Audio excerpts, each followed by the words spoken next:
I'm still not recovered. Today is day 3 since the last pull session with the rack pulls and the 270 attempt, and I'm still fried. This lower back is still sore. I feel extremely weak. I can't squat with any decent amount of weight. Today I worked up to 120 on the back squat.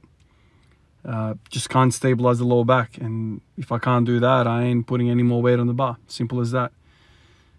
So for today, I don't know what the options are. Like, I did all the volume that I wanted to yesterday. Pulled out all right in terms of that. Legs are feeling fresh. I'm not sore in the adductors or anything else. It's just the back. The back is just still lagging behind. So another day of just sitting around waiting for the freaking recovery. I still can't believe it's taxed me that much. You know, 3 sets of 10 on the rack pulls at 180, and then working up to the 270 single fail. I don't know how much of that 270 attempt really contributed to this fatigue, but maybe it was a lot. I don't know. Don't remember being this sore from the previous pull session that I had. All of this is making me think that I really need to keep up a high frequency of pulling. Obviously, I know the reasons why I couldn't this time around because of the soreness with the adductors and the wide stand squats, but it needs to be priority. I need to do some sort of pulling. I'm thinking even on days that I'm working, like those 5 AM sessions, maybe just do some RDLs or something, just to get the blood in those muscles and make sure that they understand that, you know, there is a big session coming up in the horizon somewhere. So, you know, I waited all day today. So it was a 6 PM, 7 PM session.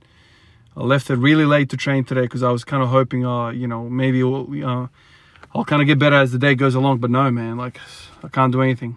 So I ended up doing a whole lot of bench pressing today as well. So not exciting. Obviously, it's not something that I think about on a regular basis, really, bench pressing and whatnot. But you know, if I can't deadlift or squat with the full, you know, energy, the full conviction, then, you know, bench pressing and all the other stuff is next. So worked up to 130 on the bench press today. I kind of feel like I've been doing bench press every single day for the last 3 days. Like, I've done them every single day. So in the absence of me pushing really hard with the, you know, with the squats and deadlifts, you know, I end up doing a lot of bench pressing because that's the only thing that can take you know, my training, my will. So worked up to 130, and that was basically it. Yesterday I did, I think, 5 sets of 5. What did I do yesterday? Something like that. So basically just handling, you know, heavy stuff on the bench press every single day, and it's feeling good. Like, you know, I'm feeling healthy in my shoulders and my elbows. All that's feeling good.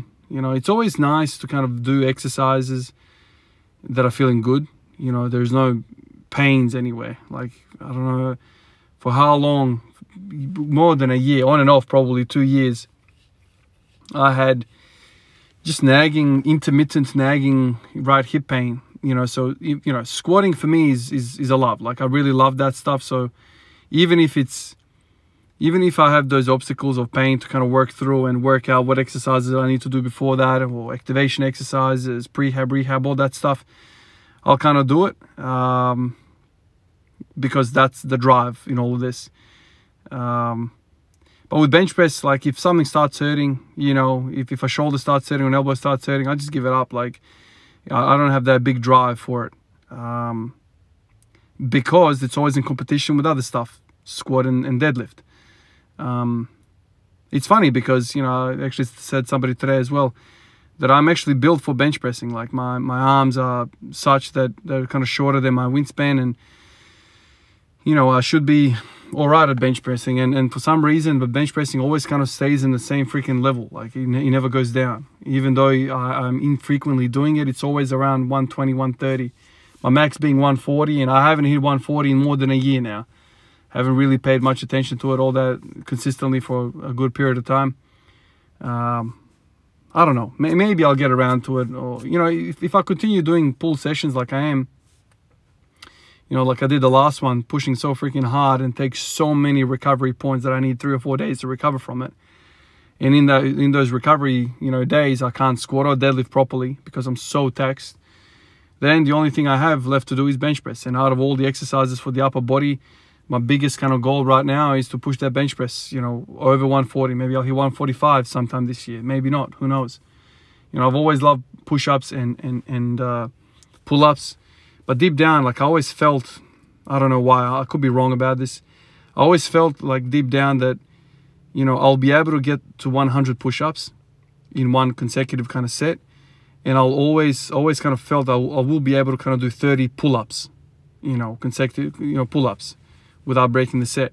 Always kind of felt more confident with those two goals that I have than I have been with the 4-plate bench. You know, 4-plate bench to me seems so freaking far away, man. Like it just, I don't know why. Maybe it's just I'm not thinking about it the right way, but I don't know, bodyweight exercises for endurance always kind of feel like they're more doable for somebody like me than, you know, absolute strength 4-plate bench. Like I don't know how many people, I've never seen anybody in real life do 4-plate bench. You know, when I say 4-plate bench, I mean like a 4-plate bench. Like, you know, I've seen people do 4-plate bench with like 1-inch range of motion. That to me is not, it's not a bench. I don't know. Like I'm biased when it comes to this, but you know, when my son is 18 years old, I want to show him a video where I'm actually bench pressing like all the way down to my chest and up. Like it's not just a freaking arch event. Like when I think about old man strength, farmer strength, I think about guys moving through range of motion and pressing. Like now powerlifting is a sport, whether it's good or bad or whatever, that's a topic for another day.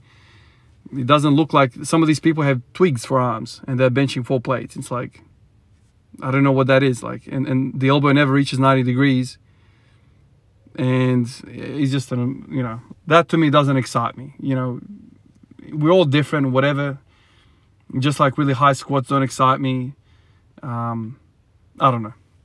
So my goal is to actually bench the way you saw me in this video bench, 4 plates. That's what I would be proud of. I wouldn't be proud of benching 4 plates without the elbows ever reaching 90 degrees, with the bar moving 1 inch, and you know, my ass off the seat. Like that to me is not something I'm proud of.